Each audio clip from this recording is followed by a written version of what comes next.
This video was filmed in Australia, November 2023. BMW Motorrad Australia lent me a BMW R 1250 RS, and I really rather enjoyed that bike. I'm back down here at BMW Australia. I'm taking that. It's an R 1250 RS, which is kind of a sportier version of the bike that I'm very familiar with, the R 1250 GS.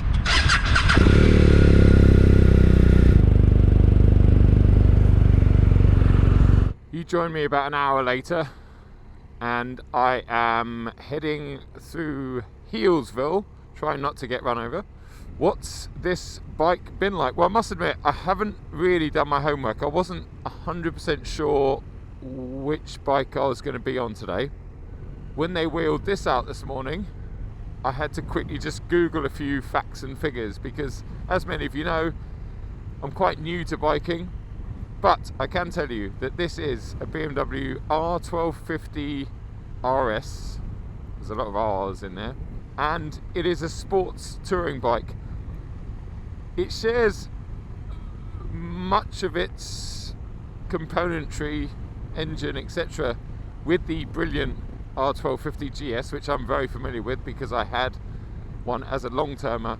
It is sportier, so it's a sports touring bike. The bars are narrower.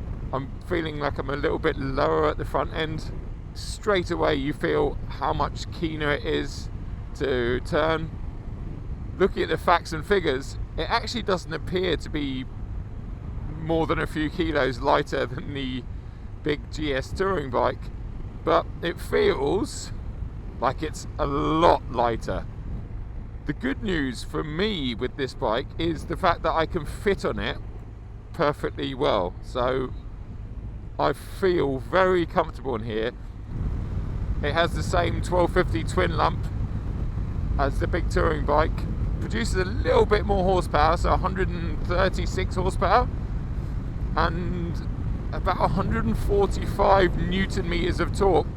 I'm actually heading up to Lake Mountain, which is where I took the XM, and I have to admit, although I had fun in the XM, I was constantly thinking, wow, what would this road be like on a motorbike? I've got the sports display down in front of me. I'm in dynamic in terms of suspension. Definitely feels a bit stiffer than the GS when that's in dynamic. But it's just so eager to turn. It's just lovely. Oh yes. Really glad that I went to see the guys and girls at Quadlock last week because, well, they provided me with a handlebar mount for the motorbike, and I would have been really lost without that today. So yeah, huge thanks guys, really appreciate it. As I talked about earlier on, I came through here in the XM the other day and I just could not believe these trees. They're amazing, so beautiful. What does the R 1250 RS cost? Well, in the UK, you're looking at about £13,000. And in Australia, I couldn't tell you, but I'm going to hazard a guess at about $28,000. Has a claim 0 to 60 time of a fraction over 3 seconds. So I think that's quick enough. I could feel a spider or something in my helmet. I'm not even kidding you. I need to get this helmet off quickly. You don't fuck around with spiders out here. Oh. Well, maybe that was a false alarm. I could definitely feel something moving around on my left ear when you're out in Australia. It's a different sensation to when you're back home in the UK. You just start thinking the worst. But thankfully, it wasn't the worst.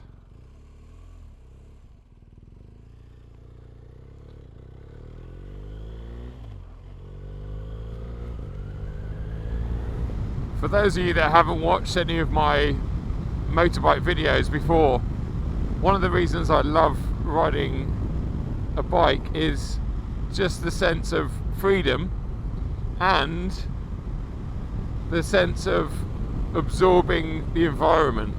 Being able to do that out here in Australia on the other side of the world is really cool because, well, the scenery is very different, and yes, you can see most of that from the car, but you can't see what you get on the bike. And on top of that, it smells good and bad. Mostly good. Right, so we've just arrived into Marysville.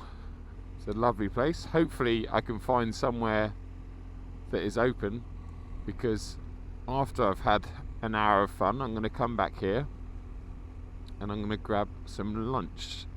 Now we're getting to the really interesting bit of road. We leave Marysville behind us and we're heading up to Lake Mountain. It's only circa 20 minutes, but it's a great piece of road, and a lot of it is a 100 limit. What I haven't talked about is the fact that, well, it's the 1st of November tomorrow, which is essentially the start of Australia's summer. But up here, it's 12 degrees. So I'm very grateful that this bike has grip warmers, or whatever the technical term is, because my hands are lovely and warm. And actually, the lovely TT jacket that I'm wearing, although it's not classed as a winter jacket by any means, it's definitely warm enough, because you're not as shielded on this bike as you are on the GS, just because the visor is obviously somewhat smaller. Still does a reasonable job, but yeah, you can't really compare. Oh yes, see here it just feels so eager. I almost have to sit the bike up, because with the GS you'd be leaning off the side of it there. Yeah, each and every time I turn in, I'm overturning. This bike has a quick shifter, meaning I don't really have to use the clutch aside from pulling away. But it's always a good idea to use the clutch between first and second, because it can be a little bit clunky. And this bike has an Akrapovic exhaust, so it sounds a bit fruitier than the stock GS that I had back home in the UK. Although at these speeds, all I can pretty much hear is wind. Also has drive modes, so we have rain, road, dynamic and dynamic pro. I'm trying out dynamic pro. I'm guessing that's just the stiffer setting. Or there's some monster potholes here as well. Yeah, if you're a biker and you're coming up here for the first time, just be a little bit aware of those. I was just thinking to myself, it feels like it's getting a bit colder. I've looked down at the dashboard and it says 9 degrees, so yes, there you go, overturning again.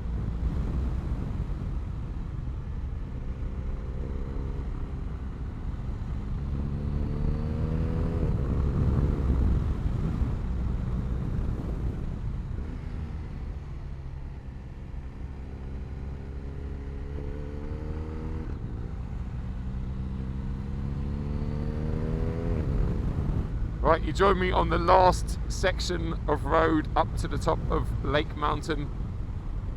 It's a narrow-ish piece of tarmac. There's lots of debris from trees, etc. So just be aware of that. And also, the grip levels are extremely low.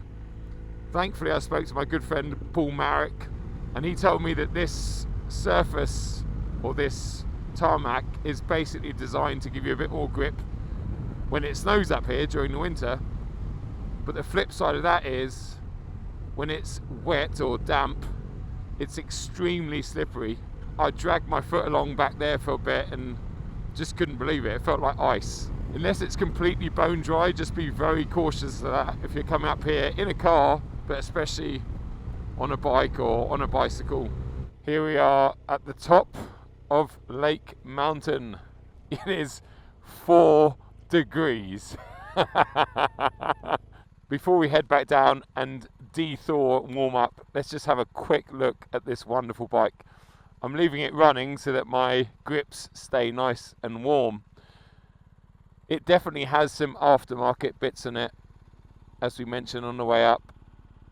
We've got some lovely looking options, 719 brake and clutch levers.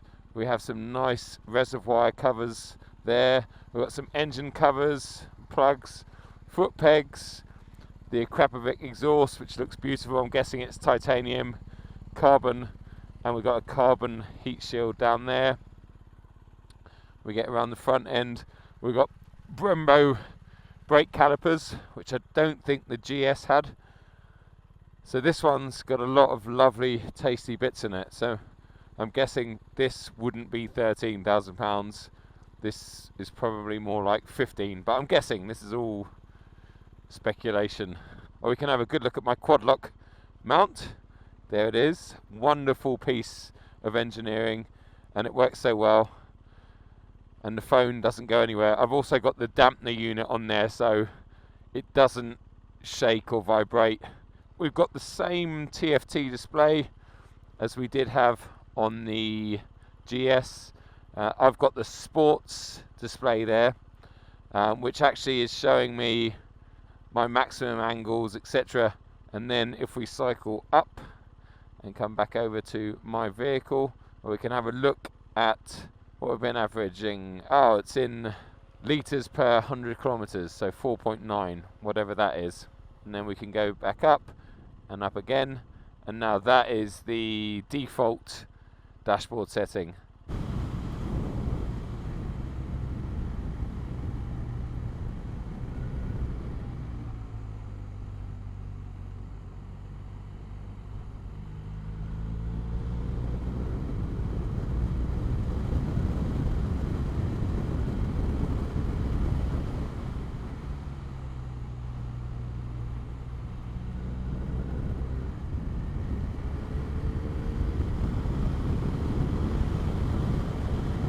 Just stopped for a lovely lunch at the Duck Inn. I was actually here a few days ago with Nick from BMW Australia. Food is fantastic, coffee's really good, and definitely recommend it if you come down here to ride or drive on these brilliant roads. Yeah, definitely recommend this to anyone that's in the Melbourne area. Well, whether you're a local and you live there and you've never been here, or if you're a tourist and you've got a hire car or access to a motorbike, head up to Lake Mountain, Marysville. I'm not sure what the name of this actual road is, but let's just call it the Good Road. I'm sure it gets busy middle of summer on a weekend here, but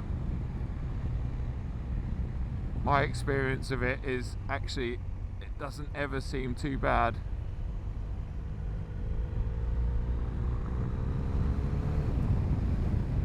When a bike handles this well,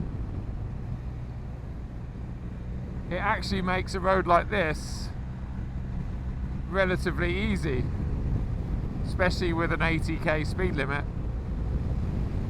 Whereas on the GS down here, it'd be a bit more challenging. It's just amazing. I can't believe this weighs basically the same as the GS, because it handles so well.